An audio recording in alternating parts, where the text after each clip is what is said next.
Hello students, welcome to online classes of Advanced Senior Secondary School Mundal. I am Gopal as a teacher. Class 10वीं SS में इतिहास का second है then Bharat में राष्ट्रवाद part 5। मैंने पार्ट 4 में बताया था, एक काला कानून की बात की थी, प्लेट एक्ट की, किसके अंदर भारतीयों को पकड़कर जेलों में डाला गया। उनकी कोई सुनाई नहीं थी, कोई वकील नहीं था, कोई जज उनकी सुनाई नहीं कर सकता, जज के सामने नहीं लाया जाता था। प्रदर्शन हमारा बढ़ता रहा। उसके बाद एक बहुत बड़ी घटना हमारे देश में इसके कारण हुई, उसकी मैं आपको अब बताता हूं। नंबर 1,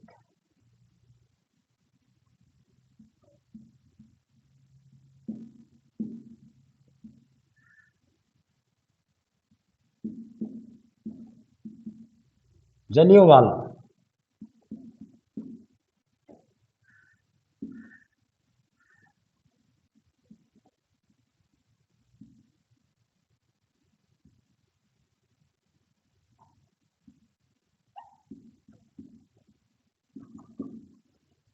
जलियांवाला बाग की दुर्घटना, इसके बारे में मैं बताऊंगा। ये जो काला कानून 1919 में पास किया गया था, उसी का परिणाम था ये जलियांवाला बाग की दुर्घटना। 13 अप्रैल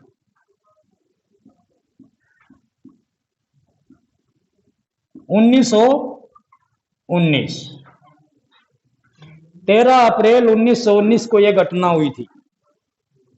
ये बहुत दुखदायक घटना थी। पंजाब के अमृतसर में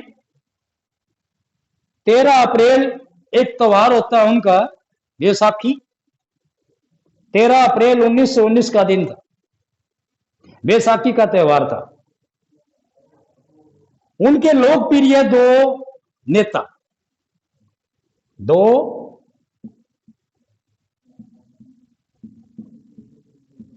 लोकप्रिय नेता, एक था डॉक्टर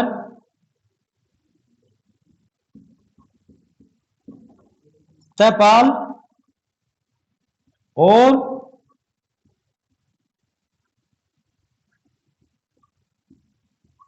डॉक्टर किचलू।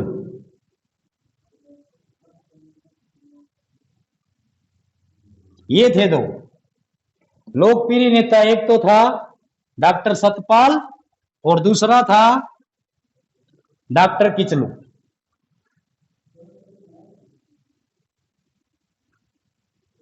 ये थे दो उनके लोकप्रिय नेता अमृतसर में। इनको काला कानून के अनुसार पकड़कर जेल में कर दिया गया।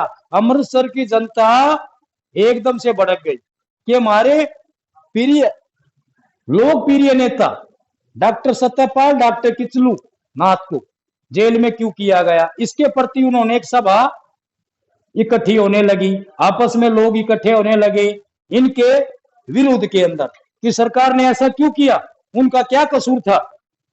इसलिए वहां पर कुछ महिलाएं, बच्चे भी थे उनके साथ, कुछ बड़े पुरुष भी एक जलियांवाला बाग के अंदर इकट्ठे हो गए। वहां पर एक ही रास्ता था, बहुत छोटा, एक इंसान, एक पुरुष जा सकता था, एक ही पुरुष आ सकता था, इतना छोटा रास्ता था। उसके अंदर सभी दाखिल हुए और वहां पर यह विरोध प्रकट करने लगे अंग्रेजी सरकार का कि हमारे लोकप्रिय नेता डॉक्टर सतपाल, डॉक्टर किचलू नाथ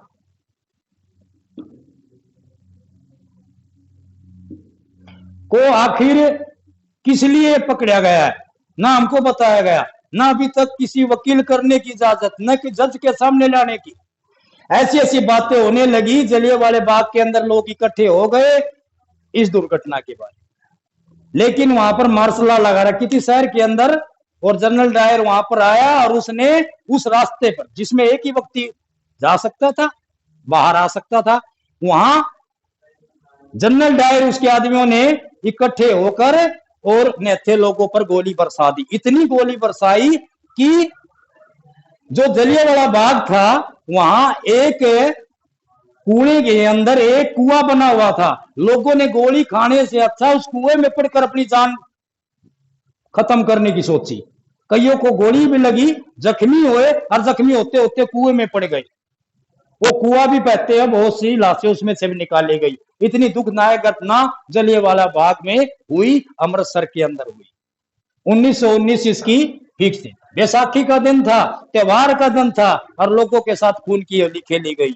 इतनी बड़ी दुखद घटना से हमारे सभी नेता अंग्रेजों के विरोध हो गई, और उन्होंने कहा कि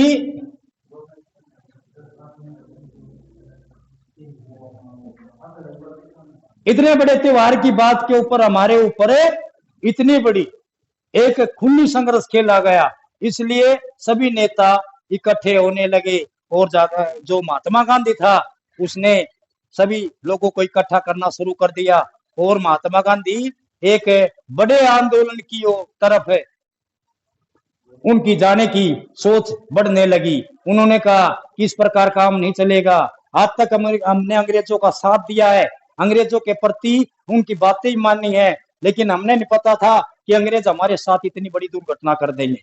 इसलिए महात्मा गांधी ने एक बड़ा आंदोलन छेड़ने की बात कही, और लोगों को कहा कि हम उस आंदोलन को सभी साथ लेकर चलेंगे।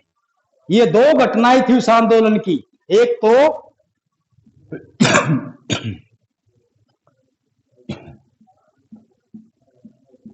रोलेट एक्ट,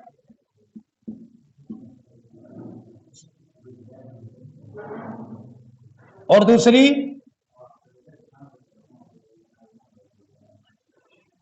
दूसरी आती है इसमें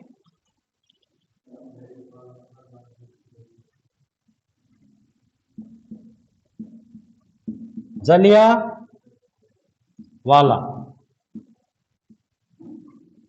बाग।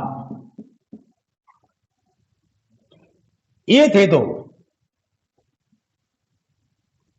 एक तो रेत एक्ट और एक जलियांवाला बाग। इन दो घटनाओं ने महात्मा गांधी को बहुत दुखी किया, और उन्होंने 1920 में एक आंदोलन को चलाया, जो हम पार्ट 6 में उसकी चर्चा करेंगे कि महात्मा गांधी ने 1920 में एक आंदोलन चलाया था जिसका नाम था असहयोग आंदोलन। पार्ट 6 के अंदर मैं आपको असहयोग आंदोलन के बारे में आपको बताऊंगा। ये पाठ ऐसे चलता रहेगा। जो मैंने प्रश्न यहाँ समझा रहा हूँ वो पाठ के अंदर है, वही प्रश्न आप याद करना, वही लिखना, उन्हीं के ऊपर आप जोर रखना। वो सारा ही पाठ ही है, वही प्रश्न पेपर में आने वाले। धन्यवाद।